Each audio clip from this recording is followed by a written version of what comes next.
Welcome to Archaeology Books for Fun, everybody. We have a very special edition for you today where we will be interviewing the author of Artifacts, a Faye Longchamp Mystery. Mariana Evans is with us. Welcome, Mariana. Oh, thank you. Glad to be here. We are so excited. We really enjoyed this book, and I just want to introduce you a little bit and feel free to kind of fill in the blanks. So Mariana Evans is not only an award-winning author and professor at the University of Oklahoma, but she also holds degrees in physics and engineering, which I absolutely find fascinating. How did you make the leap from physics and engineering to authoring all these mystery series that you have?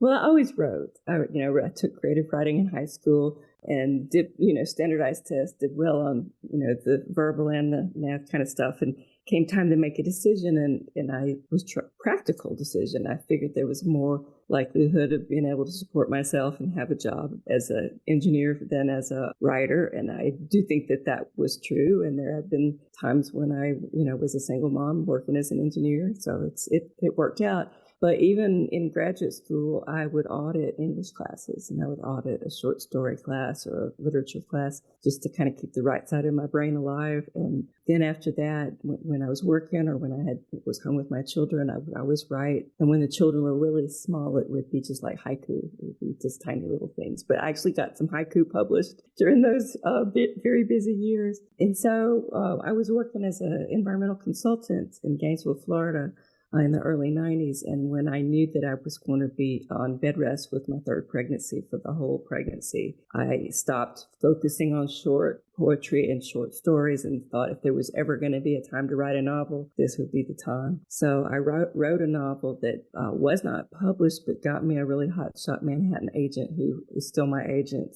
And we got nipples from Hollywood. We got nipples from major publishers, but nobody bit. And so she said, if you got that close the first time out, you need to write another book. And I said, well, that's easy for you to say. So it's a year out of my life. But by that time, I was only consulting as an engineer. I was mostly a stay-at-home mom. And I spent the next several years working on that book. And it was published when that third child was 7 years old. So that was a long, twisty journey, but I was still consulting during those years. I have found that the deeply ingrained sense of cause and effect is critical to plotting. It doesn't feel like as much of a change as it might seem. Also, when I was working as an engineer, I was a consultant. Your only product is your report. So it's kind of been a slow blur of a career change more than the hard change that people think it is. That makes sense. And it's interesting that you bring up the report being your product, because that's very similar to archaeology in the fact that, we always say if you don't write your findings, you haven't actually done archaeology. I'm curious about what actually drew you to write a book about archaeology. Have you had previous experience with it? Was it something that interested you? I was always interested. I grew up in Mississippi, South Mississippi, in a current day house at the time that was built on the site of an older house that was built on the site of a sawmill that had been there when they clear cut the longleaf pines at the turn of the 20th century. And so my mother was always interested in archaeology, and we would go to the bookmobile and get books about the pharaohs and all the different kinds of archaeology. But we would also walk in the woods behind the house and find artifacts from all those recent occupations, but also arrowheads. And we think we found a gravel pit because we found what looked like where they had made the tools. And so, but I had no skill at this. My mother was a finder, and she'd come back with this cool stuff, and I would walk right past it. And I'm getting ahead for one of your questions you're going to ask is about the hurricanes. But after Hurricane Camille in 1969, we walked out in the woods to see the trees that were down and everything. And I walked past a root ball, and my mother reached down and picked up a perfect point that I still have. I keep it as inspiration in my office. And so I gave Faye that talent that she was, and my daughter has that talent. She would be the one that would find $20 bills on the floor of the grocery store. And I would have stepped on it.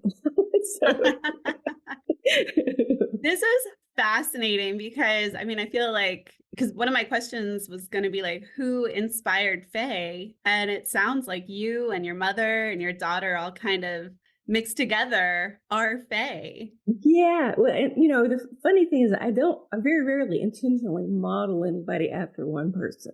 I'll name characters after people, but the characters need to be who they are for the story. But just this week, I teach writing at the University of Oklahoma, and I was finishing up the last class with my novel class. And the question about who your characters are came up, and I said, well, they're all me. They have to all be me. Now, they may be the part of me that experienced time with my mother and my daughter, but even the villains, they have to be, well, if I were a bad person and this happened and I was in this situation, what would I do? It doesn't come from nowhere, so. That makes sense. Tristan and I were very impressed with just the twists and the turns and how you managed to give us insight into what was about to happen, but in a way that didn't make it seem like the characters who may not have realized what was going to happen yet, it didn't make them seem incompetent or dumb. It just kind of gave us a little bit of a heads up to where we wanted to keep on reading.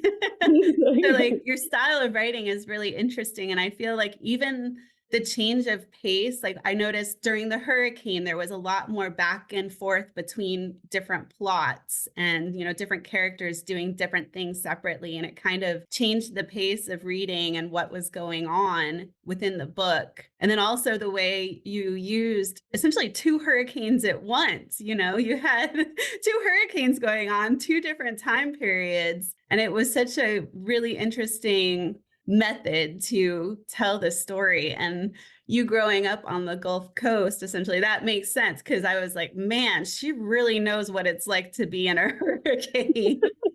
Because I was far enough in when I was in Hattiesburg, so we're about 60 miles in. So we would just get the fringes of hurricanes, but Camille was still Category 3, 60 miles inland. And so I was very small and didn't understand everything, but I remember listening to the wind and listening to we went out the next day and a pine tree had snapped like 15 feet in the air and right across the street and seeing the trees that were down. And I'm sure my parents were much more frightened than I was because they knew what was happening. But I was, there are other hurricanes in that series.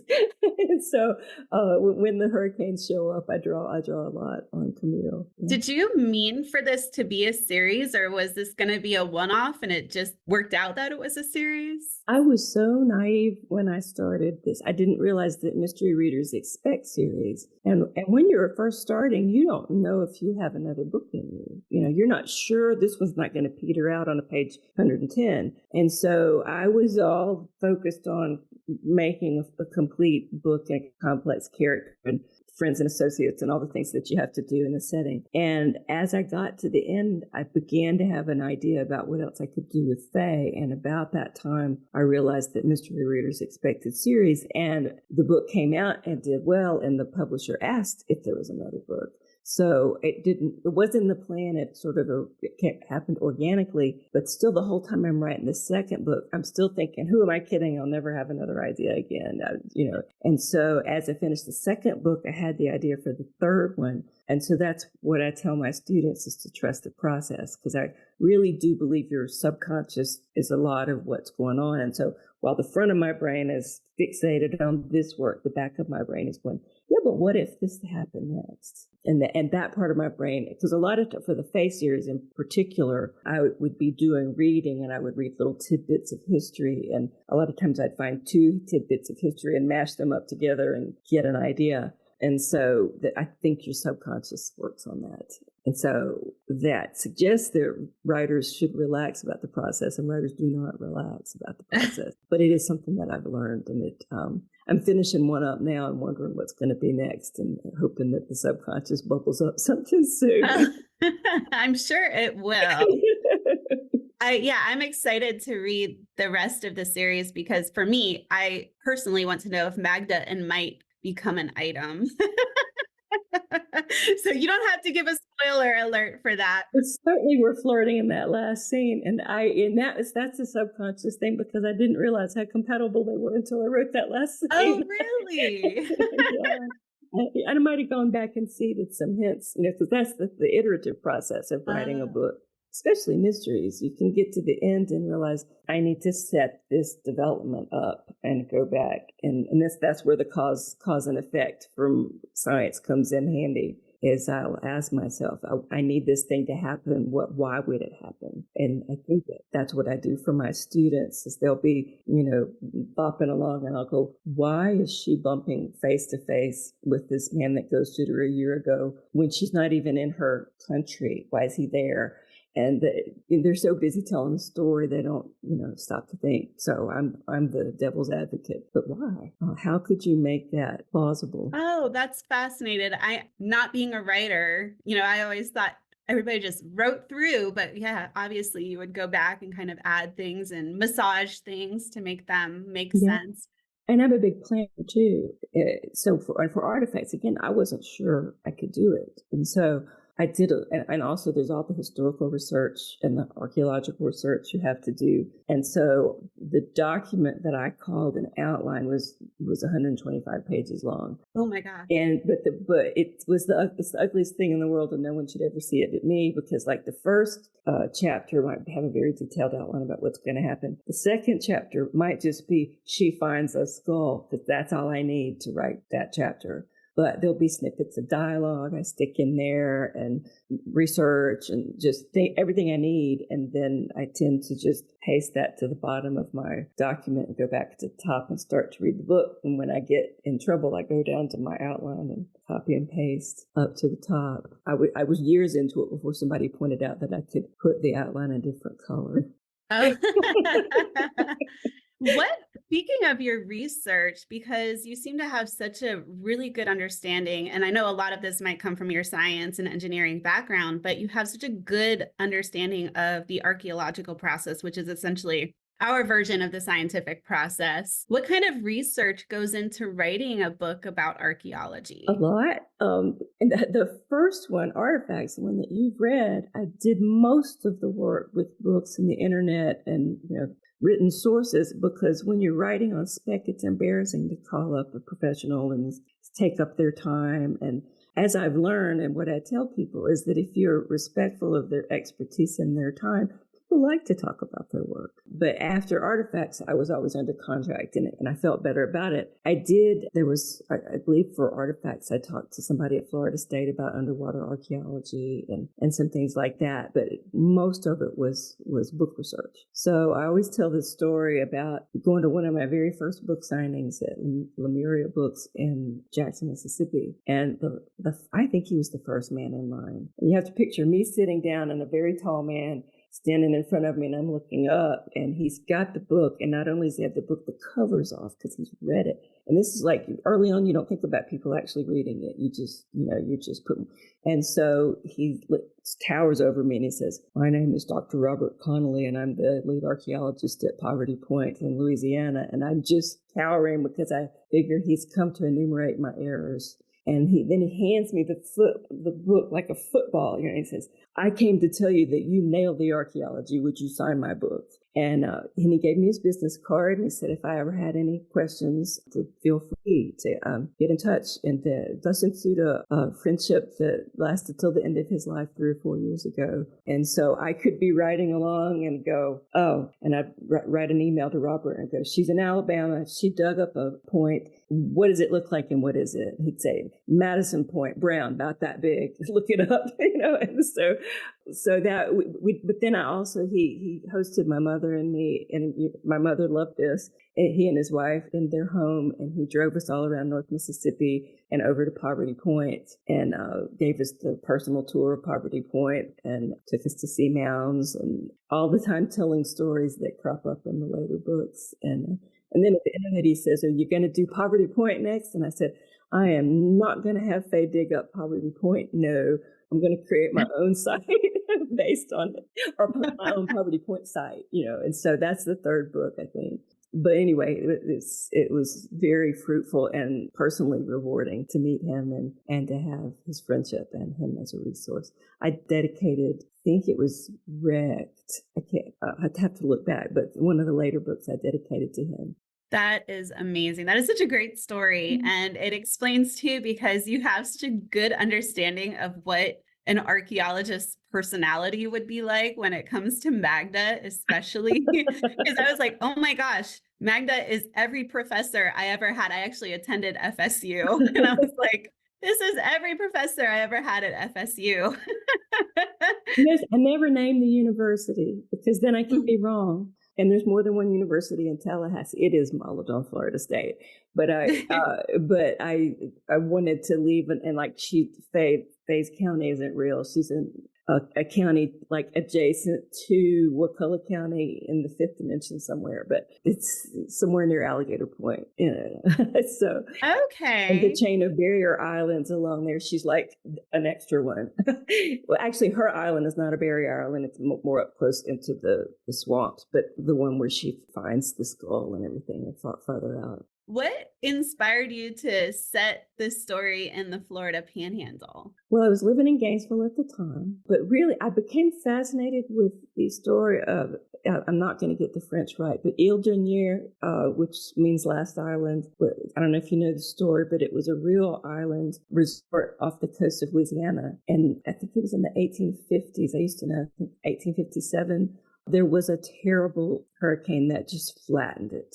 And that it was where the rich people went to get away from the yellow fever. And I found it was the early days of the internet, and it took me. I only found a few stories, but I have later found first person accounts because a few people did survive. And so I wanted to base it on that, but I wanted to again honor the memory of the dead by not stealing their story and create my own similar situation. And I put it in Florida because the coast in that area is remote enough to make Faye's Island and the stories believable. So, and then you are correct that Kingsley Plantation was one of the models, but there's also another plantation house whose name passes my mind on the Georgia coast that there was even a journal that they have on the tour. I've never taken the tour, but I had a book about it. And then there were several others that were made out of tabby. And so I couldn't find a whole lot of use of tabby in the Panhandle. It was more, there's one in further south, and there's some along the Atlantic coast. But I figured it was close enough. The technology would have been usable. So I created my own little place. The wandering environmental scientist that was a cad and left the baby behind in Georgia was based on Bartram. Oh, this is fascinating because one of my favorite things to do throughout this book was kind of figure out what the inspiration was for the different places and the different people. And we actually we had to go down to Apalachicola, which is kind of in the area, for a program last week. And we stopped at the Mineral Springs in Panacea and did a little photo shoot because that was a place we knew. I have pictures of those when I was doing the research. Yeah. And I've heard people that are very excited to see Sop Choppy mentioned in a book. So. Yes, I actually did my thesis on a property in Sop Choppy, and Really? yes, and it's just, to me, it reminds me kind of like Mayberry. It's this very picturesque kind of small town feel, and it was really fun to see that area of Florida that doesn't necessarily get a lot of attention. Yeah. Well, I wanted it to be my little corner, And actually, with one of the reviews for, and I can't remember if it was Booklist or Publishers Weekly, but the lead line was, "Not many corners of Florida remain unmined for crime fiction, but Mariana Evans has found one." So that, Yeah. I feel like a lot of stories take place in the Keys or in South Florida somewhere along the East Coast, but our little slice of the Panhandle is much less explored literary wise, but also people tourism wise. And it was just fun. It was just fun to read because of that. And I feel like you also got a lot of the characters and the type of people that exist in the Panhandle, right? Like the sheriff, Mike, I could see something like that usually wouldn't necessarily occur in that part of the world. And he maybe was a little bit overwhelmed by what he was experiencing, and how he dealt with it, I feel like would be how somebody would deal with that situation. And he was such a character. Like the development of him was so fun to see, because at first you didn't know a lot about him. And as you were reading and going along, I really started to become almost obsessed with Sheriff Mike because he was such a fun character. And Joe, what can you tell us, I guess, a little bit about Joe and kind of his purpose and like literary purpose in the book? Like, what was his role? Joe is one of those miracles of the subconscious and, just the way art happens. But the previous book, the one that was not published but got the agent, and I actually have self-published it if anybody's ever interested. It's called Wounded Earth, but it's also a strong female character, but a different story altogether. But there was a love relationship in that one, and one of the rejections we got was, we really love this, but it's too close to romantic suspense, and we're not doing that right now. And I'm going, well, actually, it's not. But anyway, and so I was like, there would be no romance in this book. That was no romance. But also, Faye lives on an island. She's got to have somebody to talk to because we can't have 350 pages of monologue. And so I knew that she needed someone. And so Joe was literally created to be an unsuitable romantic partner. He's 9 years younger than she is. He's homeless. He's barely literate. He's unemployed, but he looks good and he cooks good. And so she lets him stay around. And then he turns out to be like her complement. She's very intellectually logical, educated, all those things. And Joe knows what the weather's going to be by the way the wind sounds. And so he has abilities that are not valued by our world. 200 years ago, he would have been a man among men. He would have his skills. And so Faye sees him for what he is. And she will, in the future book, you'll see that she helps him become respected for what he is in this world. And I don't want to spoil, but there's that. But he turned out to be her spiritual, it's not that Faye's not spiritual. She just doesn't think about those things. Joe reminds her of what's important. I love that.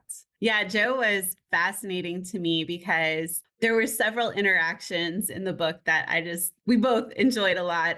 When he's with Douglas, they're on the boat going to rescue Faye, and the interactions between him and Douglas about the weather just cracked us up.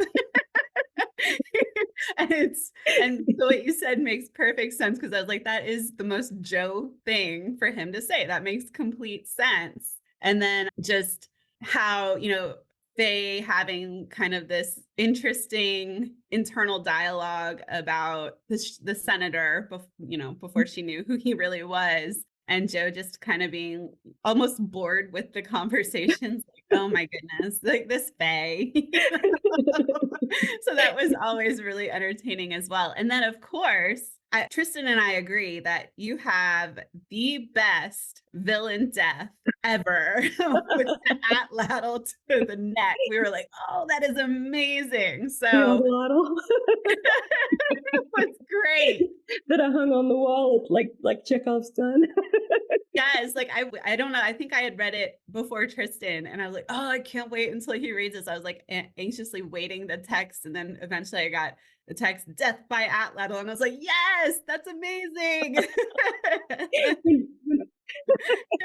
When Robert took me on my tour of all the sites, and they had atlatls for people to try out at Poverty Point, so I got to swing an atlatl a few times at Poverty Point. I was not good at it, but I did get it to fly once. Yeah, that's one of the activities we do. We have atlatls and the darts and everything, and it is fun. We'll always have people throw it once with just their hand and then try it with the atlatl. And that way they can see that even if you're not experienced with it, it does make a really big difference in how far and fast you can throw something. And that moment was amazing. Yeah. And the physicist in me is going, oh, wow, look at all the simple machines hooked up together. Yes. Yeah. And we always tell people, archaeology is multidisciplinary. If there is a science or anything, we can and do utilize it. And physics is one of the big ones that we kind of look at, that, and chemistry, obviously, and other things. And so it was great. It was probably the best use of an atlatl I have ever seen. We were so excited about that. I'm so glad to hear it. You asked early on about my science background, and it helps me talk to scientists, and archaeologists or scientists, but also in a future book, you'll see that thermoluminescence is part of the plot. And so I could call up someone who used that and not be terrified at the words that came out of his mouth. And I think I got it right. But yeah, that's been fun to just be able to talk to scientists in a different way. And have you spent some time in the Panhandle? Like, have you visited these sites? Was that part of your research? I didn't so much visit sites, except for one book. Every book in the Faye series, I made some time to be on site. Or in the area. So like for artifacts, we went and I had little children at the time, got a motel room in Mexico Beach and drove around looking at things and, went to Panacea and drove through Sopchoppy and looked at the beaches. And I wanted to see everything from the sea, so we chartered a fishing boat. I think her name was the Miss Mary. I said, we're not fishers. We just want to take a boat ride and show us how things look from the outside and let me ask you questions. So I'm asking, how long would it take her to get in from a near island and from a farther out island, and what kind of boat would she have, and all of the details that make it look like I know about boats. I don't. It came from talking to him, and in the hope that he couldn't wrap his brain around the we're not fishing part. Don't you want to fish? Can we can just put some hooks in the water. No, we don't want to fish.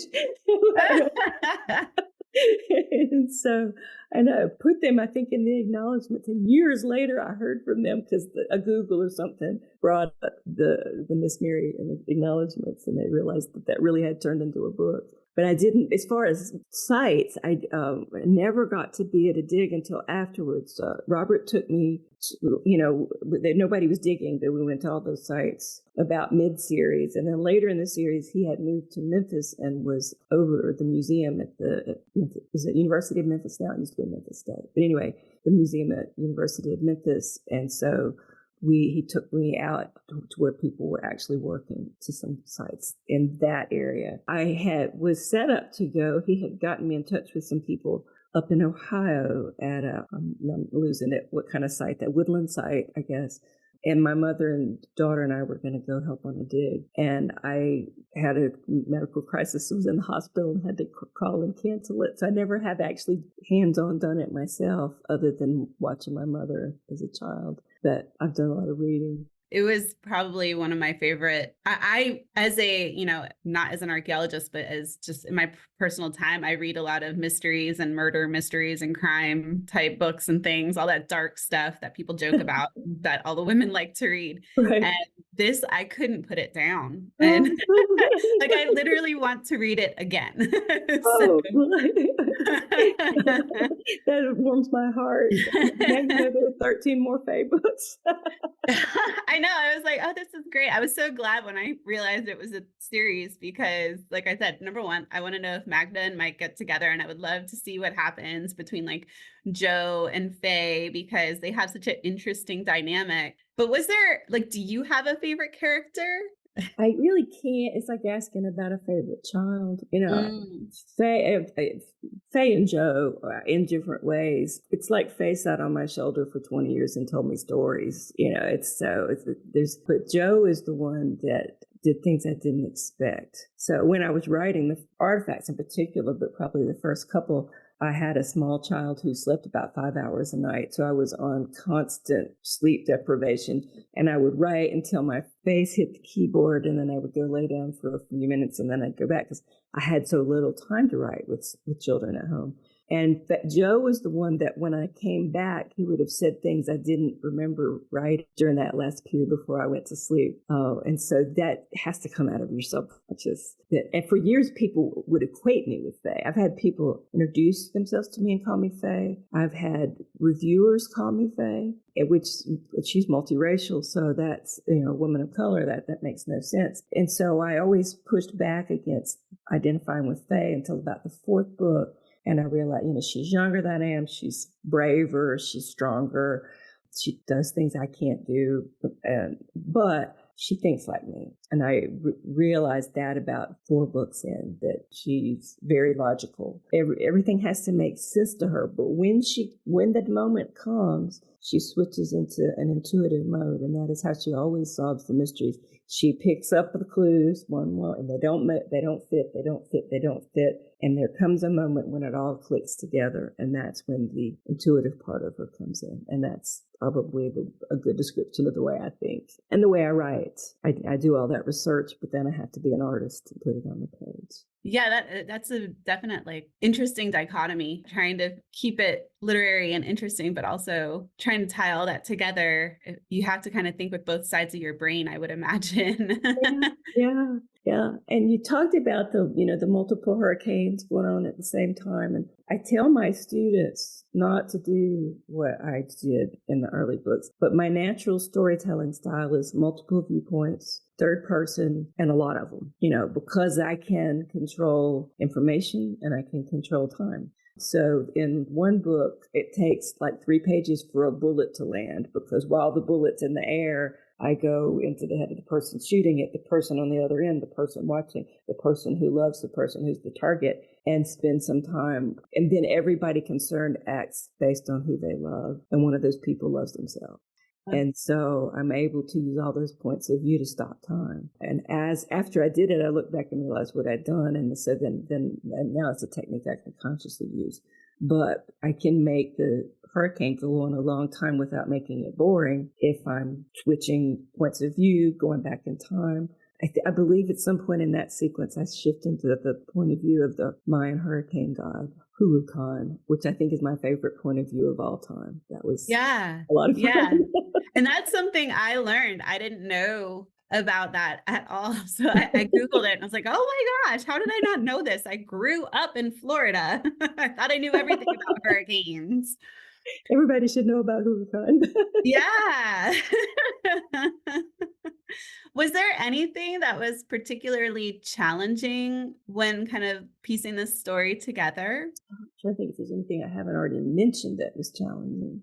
Well, I did a lot of research about whether plantation agriculture, trying to figure out whether it was even possible on this island I was designing. So designing my fictional islands and county from the plantations on the Atlantic coast. I figured out it was possible. Islands that are along the panhandle, at least one of them has fresh surface water. So I figured that there would be fresh water, and there had been at least a little bit of agriculture.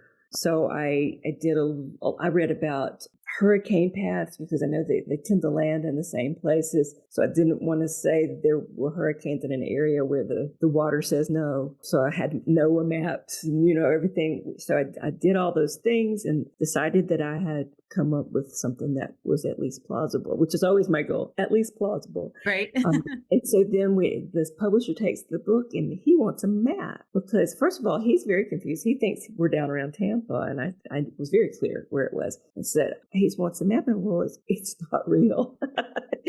And so if you look back at the book, and if you're on I'm not sure the ebook has the map. So if you read the ebook, but I wound up using the strategy where there's the map of the coast of Florida, and then there's the little arrow coming out with the blown up thing. And so that puts my fictional island in the general vicinity of where it is without making a lie of the map of Florida. And then Joyeuse Island, her island, hangs off the side of the map. So it can be as big as it needs to be in your mind. And that was the only way. It took a lot of doing to come up with a map that matched the book. It was interesting because I remember when I was first reading it, I was like, I know this takes place in Florida, but it has a lot of felt like Bayou, Louisiana influence as well. And so in listening to you talk, I was like, oh, well, this all makes sense. So, and I feel like Tristan and I did a pretty good job of kind of deciphering some of your inspirations. So I'm proud of us. I think you did. Yeah. And I feel good that maybe I got it sort of right, because to do that.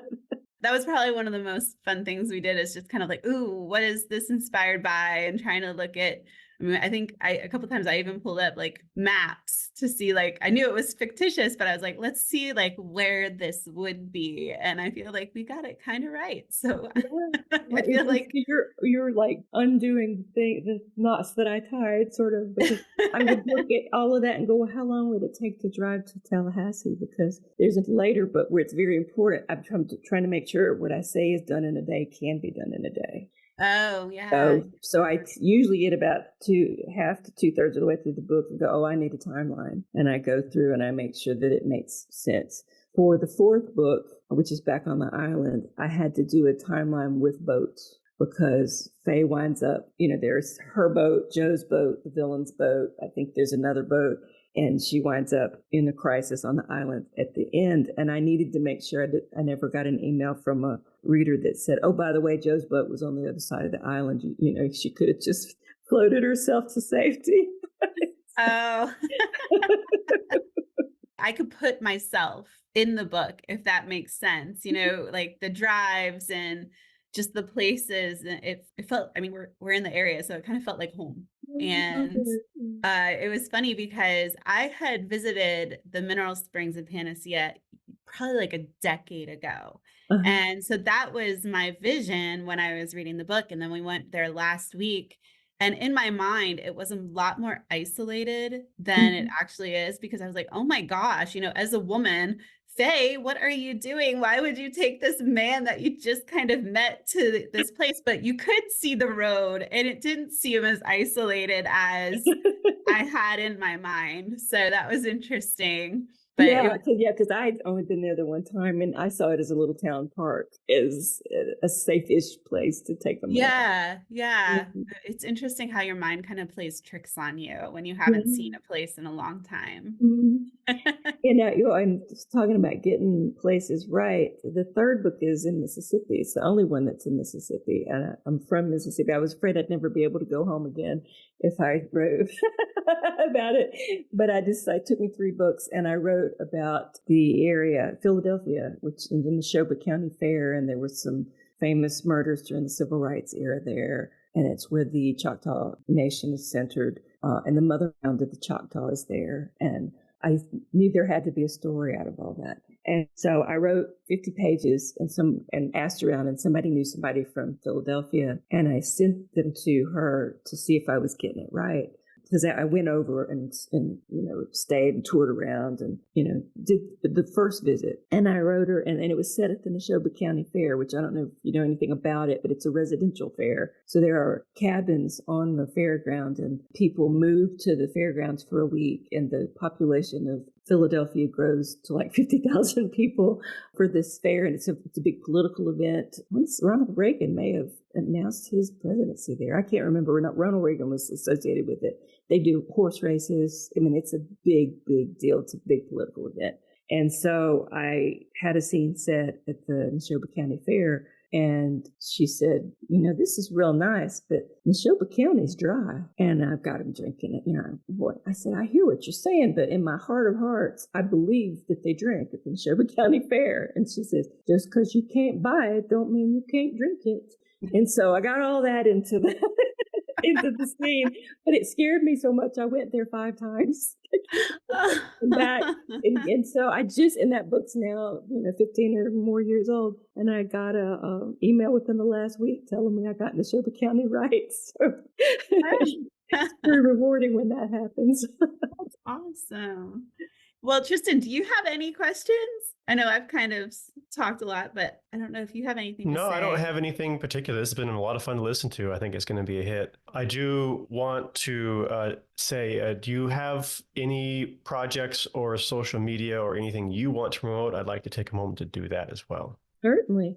Well, my website is very easy. It's marianaevans.com. But having the unique middle name makes me easy to find. My Twitter is at Mariana Evans. I think a Mariana Evans will pretty quickly get you to my Facebook page, and I have an Instagram page. Those are the places I'm most active. And if you go to my website, you can sign up for my newsletter, which is the easiest way to keep track of what's going on. I send it out once or twice a year. It's not not a lot of spam. Current projects, I've got 2 recent books that are not in the Faye series. The Faye series extends for 14 books. But I wrote 2 that were really directly related to my life and loves, because the first one's called The Physicist's Daughter. And so I finally really got to use the physics education directly. And it's set during World War II with a kind of a Rosie the Riveter kind of character. I pitched it as Rosie the Riveter meets Bletchley Park. So both of her parents were physics PhDs. Her father was a professor. And so she knows things nobody expects a woman to know. But her parents have died, and she's supporting herself at age 21 with this factory job. And she can tell that they're not making what they're told they're making. And she can tell that someone's sabotaging them. But she's been lied to by everybody around her, and she doesn't know who it's safe to tell. So that's the upshot. And it's based on a real secret project that was in New Orleans during the Civil War, World War II, wrong war, that you can find out about at the World War II Museum in New Orleans. But I can't tell you because it'll spoil the book. So that's The Physicist's Daughter. She's called Justine Byrne. And then her talents were recognized, and she became a spy and was working in the second book called The Traitor Beside Her. She's been, again, called in because nobody expects a 21-year-old girl to know about cryptology. And so she's finding a spy that's infiltrated a very important code-breaking unit in Washington, D.C. So those are my recent 2. And I just finished, and it's in the can, and I'm doing the edits on The Dark Library, which is also set in the 1940s, but it's more of a Gothic kind of Jane Eyre, Rebecca kind of thing, where a woman's parents die and she realizes that everything she's been told was a lie. So. I'm loving all these strong female characters. That's one of the things I really liked about this book, because what's interesting about archaeology is a lot of people think it's male dominated, when in fact in the last maybe decade or so, it's become more female dominated. Mm-hmm. And so I loved seeing all these strong female archaeologists in the book. And it seems like strong female scientists is one of the things you, I guess, specialize in, or whatever you say. And I love that. The new book, The Dark Library, she's an English professor. She's still the same kind of person. Though in Wounded Earth, the very first one, she was a biochemist. So somebody said something about, maybe is she a little too edgy? And I'm like, do you want me to live with a wimp for 90,000 words? I just can't. Well, thank you so much for taking the time out of your day to spend with us and tell us. I mean, this was fascinating. I really enjoyed it. And it's been a pleasure getting to know you. And it makes me even more fond. I think I'm going to have to go and get the next book in the series like today and read it. I hope you enjoy it. Thank y'all for inviting me. This is a lot of fun. Thank you so much. And I hope you have a wonderful rest of your day. Same to you. Thank you. Bye. Bye-bye.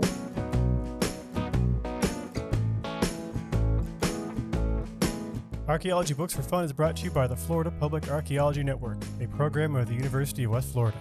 You can find out more about archaeology and about FPAN at fpan.us. We appreciate any feedback, so if you're listening to us as a podcast, please leave us a review, and if you're watching this on YouTube, please like and subscribe. Thanks for listening.